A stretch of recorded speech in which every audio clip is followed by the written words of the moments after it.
इसमें हमारा नेक्स्ट है सेकंड पॉइंट कि अगर दो ट्राइंगल के लिए क्या हमने जो ऊपर क्राइटेरिया मेंशन किए हैं कि उनके करस्पॉन्डिंग साइड का रेशियो इक्वल होना चाहिए और करस्पॉन्डिंग एंगल्स इक्वल होने चाहिए, ठीक है। तो क्या ये क्राइटेरिया हमेशा ज़रूरी है, ठीक है, या फिर इससे भी छोटी कंडीशन है तो वो देख लेते हैं, ठीक है। तो यहाँ पे लिख लेते हैं हम कि two triangles are similar if, ठीक है। तो इसमें पहला क्राइटेरिया हो जाएगा देयर देयर करस्पॉन्डिंग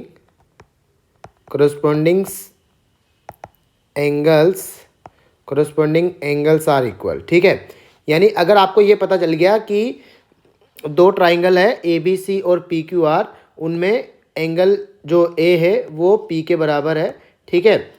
ये बना भी देता हूँ मैं फटाफट यहाँ पे। तो इस टाइप से अगर हमें पता चल गया कि ये हो गया एंगल ए बी सी और इसमें हमने ले लिया पी क्यू आर, ठीक है। तो आपको ये पता था कि ये वाला जो एंगल ए है, ठीक है, एंगल ए जो है वो पी के बराबर है, एंगल बी जो है वो क्यू के बराबर है और एंगल सी जो है वो एंगल आर के बराबर है। तो आप बोल सकते हैं कि ये ट्राइंगल ए बी सी जो हो जाएगा वो किसके सिमिलर हो जाएगा बच्चों, पी क्यू आर के, ठीक है। अच्छा, सेकंड क्राइटेरिया, अगर आपको ये भी पता है कि corresponding ratio of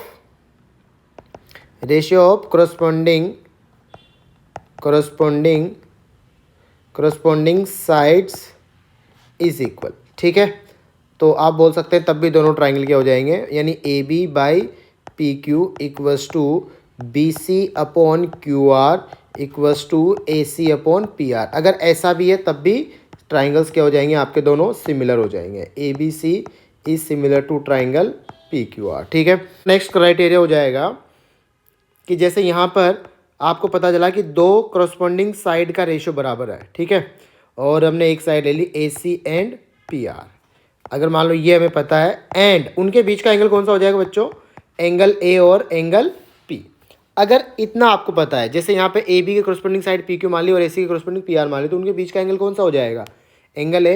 then also हम बोल सकते हैं कि triangle A B C is similar to triangle P Q R, ठीक है। तो ये तीन क्राइटेरिया होते हैं, ठीक है, तीनों अपने आप में नेसेसरी एंड सफिशिएंट है। यानी आप चाहो तो इनके बीच में क्या लगा सकते हैं, और लगा सकते हैं, ठीक है, कि अगर कोई सा भी क्राइटेरिया के बेसिस पे आप बोल सकते हैं कि वो ट्राइंगल क्या हो जाएंगे, सिमिलर हो जाएंगे, ठीक है बच्चों। तो जो नेक्स्ट सेगमेंट है वो है बेसिक प्रोपोर्शनलिटी थ्योरम, ठीक है।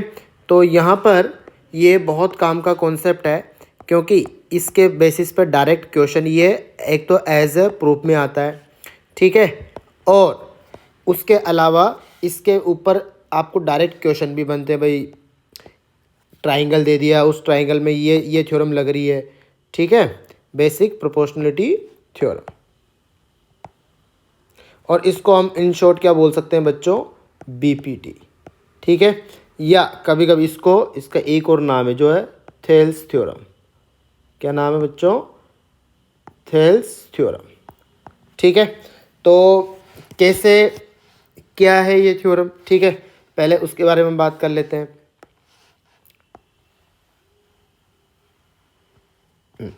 तो थ्योरम है कि if a line is drawn parallel to one side of a triangle to intersect the other two sides in the distinct points, ठीक है, the other two sides are divided in the same ratio, ठीक है। तो देखने में थोड़ा complicated लग रहा होगा, ठीक है, जब हम इसको सोल्व करेंगे तो ये आपको ईजी लगने वाला है, ठीक है।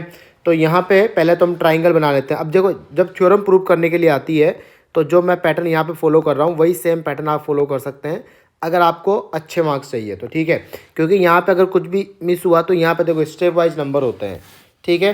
तो आपको सारी स्टेप मेंशन करनी है जहाँ पे जो भी ज़रूरत पड़े। तो जैसे मैं बता रहा हूँ वैसे आपको सीखना है, या आप लोग खुद से प्रैक्टिस भी कर सकते हैं एक बार सीखने के बाद में। जब तक आप खुद से प्रैक्टिस नहीं करोगे ना तब तक एग्जाम में अच्छे से लिख नहीं पाओगे, ध्यान रखना, ठीक है। तो क्या करना है आपको, पहले तो जैसे उससे बोला कि भाई ट्राइंगल की बात हो रही है, ठीक है, तो एक काम करते हैं ना, हम पहले तो ट्राइंगल बना लेते हैं, ठीक है। तो यहाँ पे सबसे पहले हमने क्या किया, ये ट्राइंगल बना लिया, ठीक है। अब इस ट्राइंगल में क्या बोला जा रहा है उसकी बात कर लेते हैं कि if a line is drawn parallel to one side of a triangle, ठीक है। तो ये ऐसे बोल रहा है कि आपने एक लाइन बनाई यहाँ पर, ठीक है, और वो भी पैरेलल टू थर्ड साइड। तो पैरेलल टू थर्ड साइड एक लाइन बना लेते हैं, बन गई।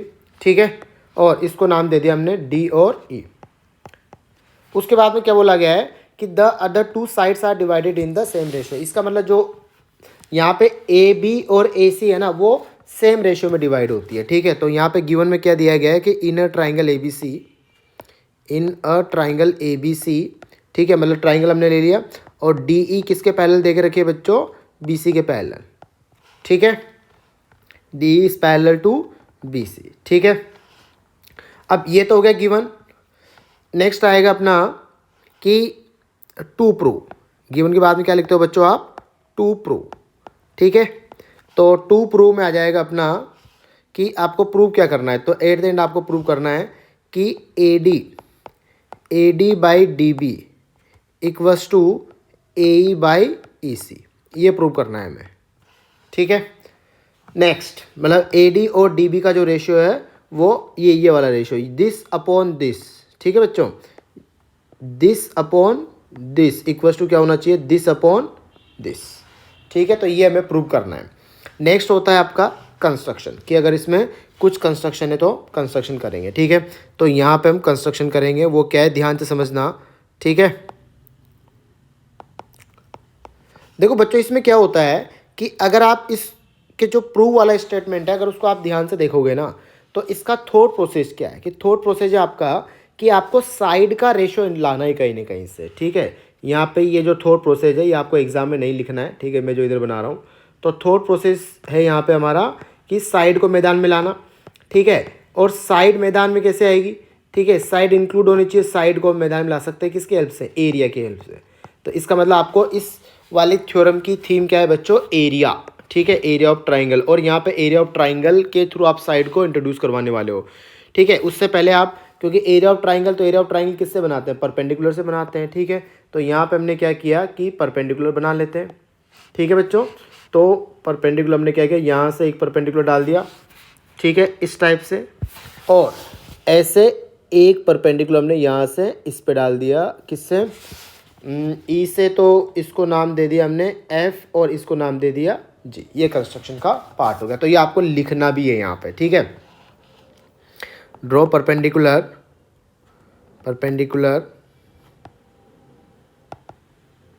From E and D to A B and A C. हमने जो काम किया वो लिख दिया कि भाई हमने ई और डी से परपेंडिकुलर डाले हैं। ठीक है, इसके बाद में नेक्स्ट आएगा अपना, अब आता है प्रूफ। ठीक है, नेक्स्ट स्टेटमेंट क्या होता है इसमें, प्रूफ। ठीक है, तो प्रूफ क्या हो जाएगा बच्चों कि एरिया ऑफ ट्राइंगल इंट्रोड्यूस करवाना है। तो पहले आप ये सोचो कि एडी वाली जो साइड है, क्योंकि आप प्रूफ में एडी को इंट्रोड्यूस करो, तो एडी वाली साइड कौन से ट्राइंगल का पार्ट है, ट्राइंगल एडी का पार्ट है। तो आप एरिया ऑफ ट्राइंगल एडी लिखो। ठीक है, एरिया ऑफ ट्राइंगल यहाँ पे हो जाएगा ए डी ई। ये क्यों लिखा बच्चों मैंने, ताकि मैं ए डी को यहाँ पे इंट्रोड्यूस करवा सकूँ। ठीक है, तो ये हो जाएगा 1/2 बेस इंटू हाइट। बेस क्या हो जाएगा बच्चों उसके लिए ए डी, और हाइट क्या हो जाएगी ई एफ, पहली बात। ठीक है, इक्वेशन नंबर 1, ए डी आ गई मैदान में। अब ए ई कैसे आएगी, ए ई भी सेम ही ट्राइंगल से आएगी। तो area of triangle A D E equals to 1/2। ठीक है, और इस बार बेस किसको ले रहे हैं हम, ए ई को। ठीक है, तो ए ई और हाइट क्या हो जाएगी उस वाले में हाइट हो जाएगी डी जी। ठीक है, आई होप यहाँ तक बात क्लियर हो गई होगी। ठीक है, अब हमें यहाँ पे ए डी आ चुकी है। अब दूसरी क्या लानी है बच्चों आपको, डी बी। ए डी आ चुकी है, ए ई आ चुकी है, अब डी बी और ई सी लानी। तो डी बी के लिए आप लोग, डी बी को कौन से ट्राइंगल में, तो डी बी तो यहाँ पे किसी ट्राइंगल का पार्ट है ही नहीं। ठीक है, तो यहाँ पे आपने क्या किया, फिर किसको ज्वाइन किया बच्चों, यहाँ पे आपने एक तो बी को ज्वाइन किया। ठीक है, और एक डी सी को ज्वाइन किया। ठीक है, ये नीड के हिसाब से हमने काम किया, तो आपको इसको कंस्ट्रक्शन में भी लिखना है। ठीक है, एंड इसके बाद में हमने लिख दिया, कंस्ट्रक्शन में ऐड कर दिया कि join C D and B. आपने क्या किया बच्चों, बी और सी डी को ज्वाइन कर दिया, तो उससे देखो अब ट्राइंगल बी डी बन चुका है। ठीक है, तो area of triangle B D बताओ आप लोग क्या आएगा, area of triangle B D E. ठीक है, 1/2, ये एक ऑब्ट्यूज एंगल ट्राइंगल है।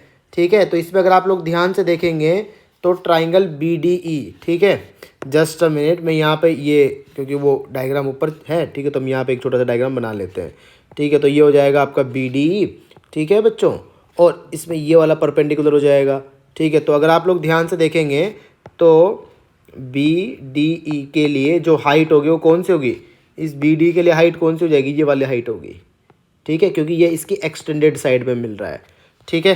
तो यहाँ पे हम बोल सकते हैं कि area of triangle B D क्या हो जाएगा 1/2, बेस कितना हो जाएगा इसका बी डी, और हाइट इसकी क्या हो जाएगी, जो क्या था वो पॉइंट ई एफ, तो हाइट क्या हो जाएगी इसकी ई एफ, ये हो जाएगी इक्वेशन नंबर 3।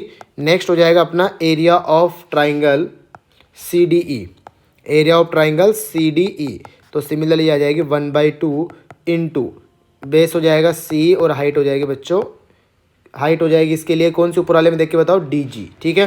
तो यहाँ पे मैं डायरेक्ट लिख दिया D G. I hope clear हो गया होगा, ठीक है।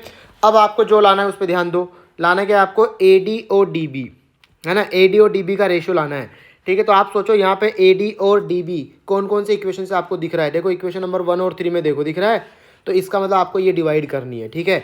तो हम बोलेंगे सॉरी 1/3, ठीक है, कितना आ जाएगा बच्चों, area of triangle A D E upon area of triangle B D E, ठीक है। तो इससे आपको मिलेगा, ध्यान से देखो, A D upon B D, ठीक है, इक्वेशन नंबर 5, ठीक है। इक्वेशन आप जितनी मर्जी आए बना सकते हो, कोई रेस्ट्रिक्शन नहीं है, ठीक है, बस थोड़ा यहाँ पे क्लियरिटी रखनी है।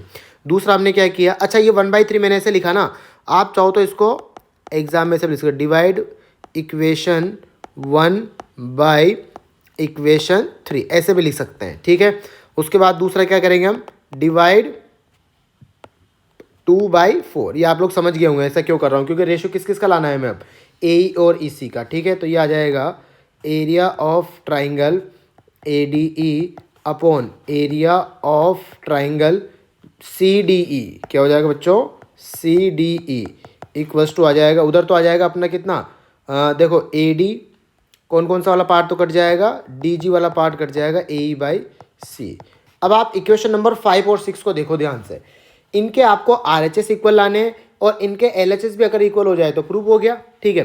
तो अगर इनके एल एच एस में देखें हम तो इनके न्यूमरेटर दोनों बराबर है, डिनोमिनेटर वाली बात है, अब डिनोमिनेटर को इक्वल लाना है, तो अब सोचो कि इनके डिनोमिनेटर क्या है, बी डी और सी डी, तो आप बी डी और सी डी को ध्यान से देखो, ठीक है। बी डी और अगर सी डी को आप ध्यान से देखेंगे बच्चों, तो ये दोनों लाइनें क्या है, पैरेलल है, ठीक है, पैरेलल दोनों, ये तो दे के रखा है, ठीक है। तो पैरेलल लाइंस के बीच में दो ट्राइंगल दिख रहे होंगे आपको, एक तो बी डी और सी डी, जो आपने 9th क्लास में पढ़ा होगा, देखो ध्यान से, ठीक है। और हमने ये स्टेटमेंट पढ़ा था 9th क्लास में कि एरिया ऑफ ट्राइंगल्स, ठीक है, यहाँ पे लिख दो S, area of triangles, area of triangles between two parallel lines, और एक और बात थी वहाँ पे, two parallel lines and equal base, ठीक है, एंड सेम बेस, अगर ऐसा था तो आर इक्वल, ठीक है। अगर ऐसा है बच्चों तो यहाँ पे हम बोल सकते हैं कि area of triangle B D E equals to area of triangle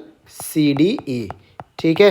तो यहाँ पे हो जाएगी इक्वेशन नंबर 6, तो हम यहाँ पे लिख सकते हैं बाई इक्वेशन 5, 6 एंड 7 हम बोल सकते हैं बच्चों कि A D upon B D equals to A upon C, ठीक है।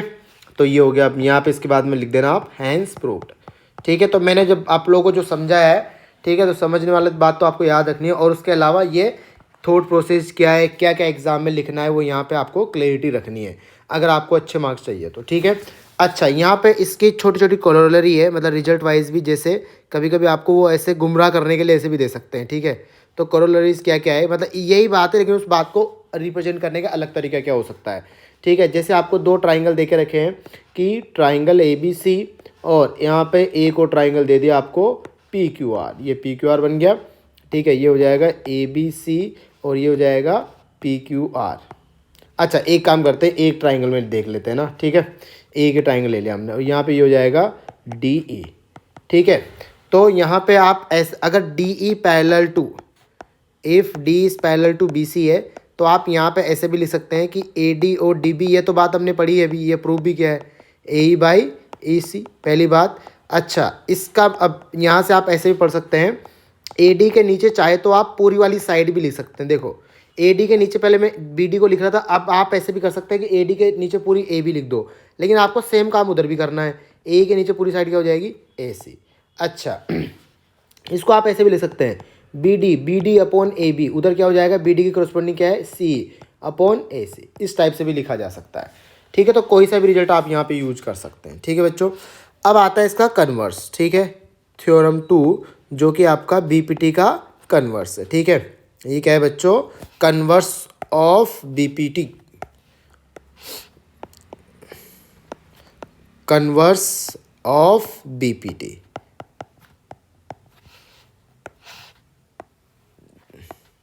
तो इसका स्टेटमेंट क्या है वो देख लेते हैं।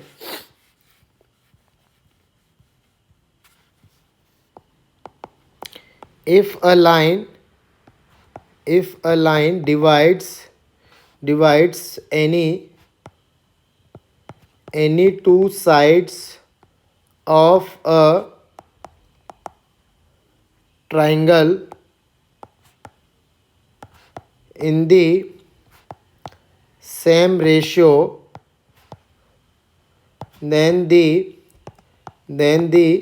line is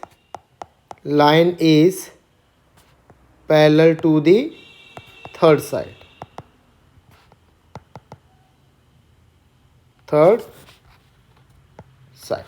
ठीक है, तो बच्चों ये है हमारे नेक्स्ट सेगमेंट का जो नेक्स्ट थ्योरम है उसका स्टेटमेंट। ठीक है, तो इसका जो प्रूफ है वो है प्रूफ बाय कॉन्ट्राडिक्शन। ठीक है बच्चों, तो इसका आप थॉट प्रोसेस याद रख सकते हैं, ये इस टाइप में बना रहा हूँ, ये थॉट प्रोसेस है आपके लिए। ठीक है, तो इसका थॉट प्रोसेस क्या है कि मतलब इसकी टेक्निक क्या है, तो इसकी टेक्निक क्या है बच्चों, प्रूफ बाय कॉन्ट्राडिक्शन। ठीक है, तो जैसे हर जो थ्योरम होती है उसकी एक थीम रहती है, अगर आपको वो थीम याद है तो आपके लिए उसको प्रूव करना बहुत ईजी रहेगा। ठीक है, अब आपको पता है कि कॉन्ट्राडिक्शन से चलना है, इसका मतलब क्या होगा कि आपको जो दिया है ना उसके अपोजिट बात करनी होती है। ठीक है, तो पहले तो एक काम कर लेते हैं, हम यहाँ पे ट्राइंगल बना लेते हैं। ठीक है बच्चों, तो हमने क्या किया, यहाँ पे एक ट्राइंगल बना लिया। अब इस ट्राइंगल में हम प्रूव करेंगे। ठीक है, क्या प्रूव करना है भाई, तो सबसे पहले तो क्या लिखते हैं, गिवन। ठीक है, गिवन क्या हो जाएगा बच्चों कि a triangle A B C, in a triangle A B C, इस बार आपको क्या दे के रखा है कि अ लाइन, एक लाइन दे के रखी है बच्चों। ठीक है, एक लाइन दे के रखी है डी, ये, और बोला गया है कि ये जो रेशियो है ना, कौन कौन सा ratio, A D upon D B equals to जो है वो ए ई अपॉन ई सी के बराबर है। मतलब लास्ट थ्योरम में जो आपने प्रूव किया था वो तो यहाँ पे दिया है। ठीक है, अब आपको प्रूव क्या करना है। ठीक है, तो नेक्स्ट में हम लिखेंगे कि टू प्रूव, तो टू प्रूव में बात आ जाएगी अपनी कि जो डी ई है वो किसके पैरेलल दिखानी है, हमें बी सी के पैरेलल दिखानी है। ठीक है, ये टू प्रूव हो गया। नेक्स्ट आएगा कंस्ट्रक्शन, क्या कंस्ट्रक्शन करना है, तो बिल्कुल ठीक है, यहाँ पे हम कंस्ट्रक्शन करेंगे। कंस्ट्रक्शन क्या है देखो, तो वो आपको ध्यान से समझना है। देखो हम इसको प्रूव करने और प्रूव बाय कॉन्ट्राडिक्शन से, तो हमने बोला कि यहाँ पे ये जो डी है ना, जो मानने वाले हैं उसके अगेंस्ट जाएंगे। ठीक है, तो हमने बोला कि भाई यहाँ पे डी इस बी सी के पैरेलल नहीं है। ठीक है, हमने बोला कि ये साइड पैरेलल नहीं है, और हमने जो साइड बनाई है ना ये डी ई डैश, ये पैरेलल है। ठीक है, हमने क्या बोला कि let D E dash is drawn such that, हमने ऐसे बनाई है such that D E dash जो है वो किसके पैरेलल है बच्चों, बी सी के पैरेलल है। ठीक है, तो हमने बोला कि चलो देख लेते हैं इसका प्रूफ। ठीक है, तो इसके प्रूफ में हम पहले बोलेंगे कि अगर D, if D E dash is parallel to B C, तो हम क्या लिख सकते हैं बच्चों, हम लिख सकते हैं कि A D upon D B का जो रेशियो होगा वो किसके बराबर होगा, A dash upon E dash C के बराबर होगा। ठीक है, बाय बी पी टी या बेसिक प्रोपोर्शनलिटी। एग्जाम में तो कोशिश करना है भाई पूरा ही लिखना है। ठीक है, प्रोपोर्शनलिटी थ्योरम, या बीपीटी भी लिख सकते हो अगर जल्दबाजी में हो तो। ठीक है, तो ये तो होगी इक्वेशन नंबर 1।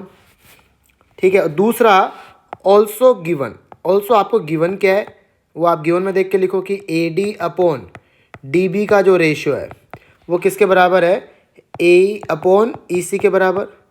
ठीक है, इसको हमने बोल दिया इक्वेशन नंबर 1 और दूसरे वाले को बोल दिया इक्वेशन नंबर 2।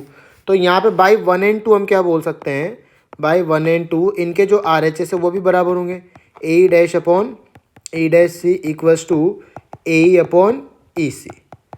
ठीक है, ऑल्दो यहाँ पे इससे भी क्लियर है हमें कि ई और ई डैश दोनों पॉइंट कोइंसाइड करने चाहिए, लेकिन इसको और भी क्लियरर वे में दिखाने के लिए आप इसमें +1 कर दो।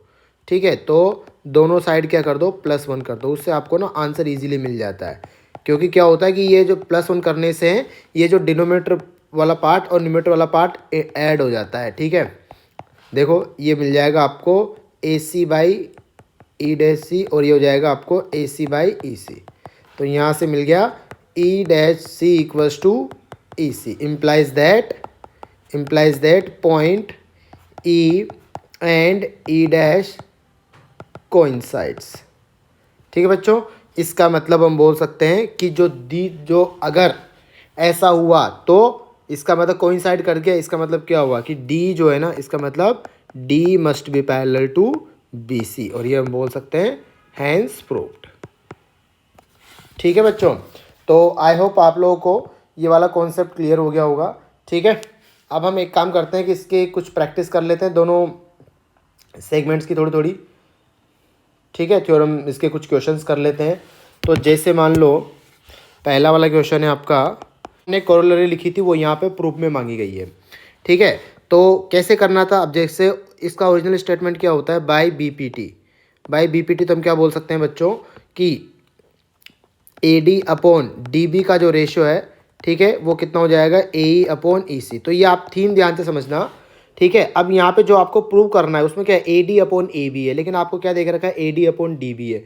और AB क्या है, AD और DB का सम है। तो इस टाइप से अगर कभी भी आपको सम करना है तो +1 करके ला सकते हैं। ठीक है, लेकिन जिसको पहले आपको, जैसे यहाँ पे AD अपॉन DB, तो यहाँ पे गायब किसको करना है आपको, यहाँ पे थॉट प्रोसेस क्या है बच्चों, थॉट प्रोसेस है कि DB की जगह क्या होना चाहिए, AB होना चाहिए, और EC की जगह क्या होना चाहिए।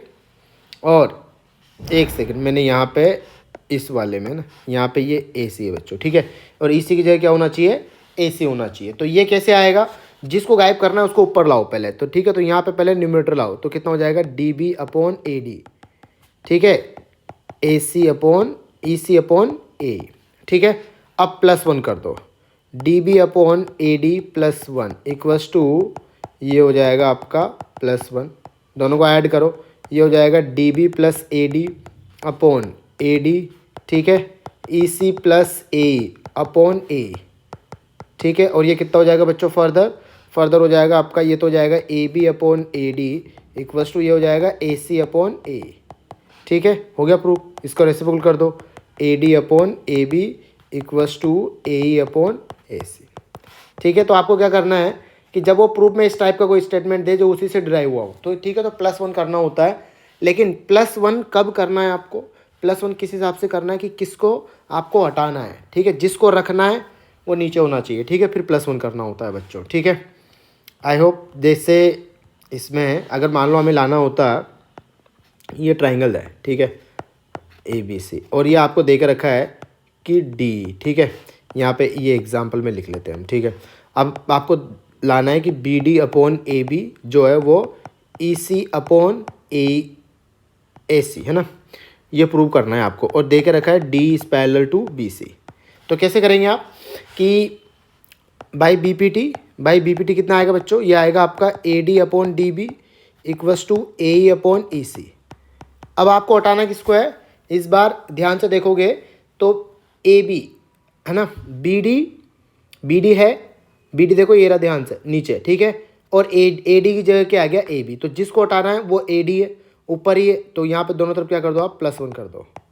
ठीक है, तो जैसे आप +1 करेंगे AC, ये मैंने इधर +1 कर दिया, और इधर भी मैंने क्या कर दिया बच्चों, +1 कर दिया। तो ये बन जाएगा आपका AB अपॉन DB, और ये बन जाएगा AC अपॉन EC। और ध्यान से देखो, हैंस प्रूव्ड, रेसिप्रोकल करते हैं। ठीक है, रेसिप्रोकल करते ही आपका आंसर आ जाएगा। ठीक है, चलो बढ़ते हैं नेक्स्ट क्वेश्चन की तरफ। तो नेक्स्ट क्वेश्चन है, वाले क्वेश्चन में क्या दिया है कि ABCD एक ट्रिपीजियम है। ट्रिपीजियम में क्या होता है कि अपोजिट साइड्स क्या होती है, one pair of opposite side is parallel.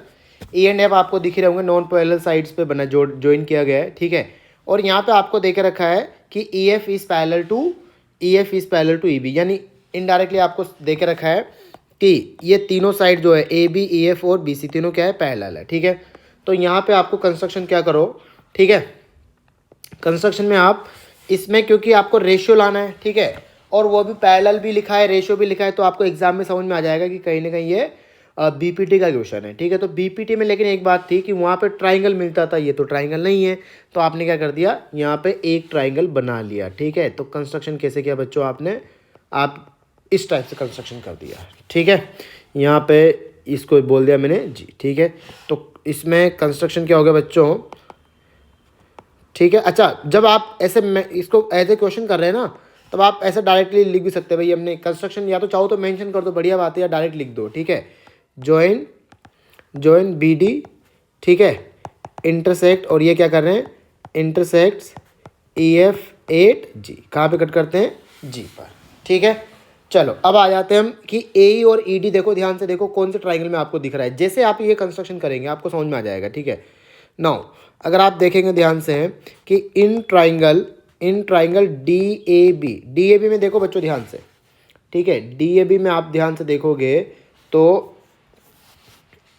एक सेकंड, ठीक है, DAB आपको इस टाइप से कुछ दिखेगा, ठीक है। ये हो गया आपका A, ये हो गया B और ये हो गया, ठीक है। यहाँ पे देखो ये लाइन और ये G और ये, अच्छा अगर ये पूरी दोनों लाइनें ओरिजिनली पैरेलल थी तो ये टुकड़ा भी पैरेलल होगा, ठीक है बच्चों। तो ये वाला टुकड़ा भी क्या हो जाएगा, पैरेलल हो जाएगा। तो इसमें आपको जो लाना है वो कहीं दिख रहा है, देखो ध्यान से AED दिख रहा है, इसका मतलब हम बोल सकते हैं कि यहाँ पे बाई BPT। अच्छा, उससे पहले आप बोल दो कि EG जो है ना वो AB के पैरेलल है, तो करस्पॉन्डिंग साइड का रेशियो क्या होगा, बराबर होगा। अब यहाँ पे D/AE लिख सकते हो, या डायरेक्ट आप AE/DE भी लिख सकते हो बच्चों, ठीक है, किसी भी तरफ से लिख सकते हो आप। BG अपॉन यहाँ पे हो जाएगा GD या DG, ठीक है। पहली बात ये आ गई। क्या इसके अलावा और ट्राइंगल दिख रहा है आपको, बिल्कुल दिख रहा होगा। देखो आप इस ट्राइंगल BDC को देखो, BDC को अगर आप ध्यान से देखेंगे तो ये हो गया B, ये हो गया D और ये हो गया C, ठीक है। ये लाइन हो गई, ठीक है, ये लाइन हो गई अपनी G और F, ठीक है। तो यहाँ पे हम बोल सकते हैं SGF is parallel to DC, तो इसका मतलब बाई BPT, यहाँ भी कितना हो जाएगा BPT, आप बोल सकते हैं बच्चों कि ये हो जाएगा BG अपॉन GD या DG equals to BF upon FC। ये होगी इक्वेशन नंबर 2। अगर आप ध्यान से देखोगे तो बाई 1 and 2 क्या आ जाएगा बच्चों, AE/DE इक्वल्स टू हो जाएगा BG/DG, ठीक है।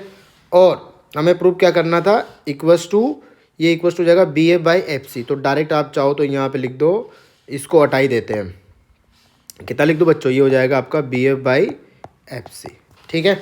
और जो प्रूव करना था उसको देखो, हो गया प्रूव, ठीक है। तो यहाँ पे लिख दिया मैंने हैंस प्रूव्ड, ठीक है। तो इस टाइप से अगर आपको थॉट प्रोसेस क्लियर है तो ये आपको क्वेश्चन बहुत इजी लगने वाले हैं, ठीक है।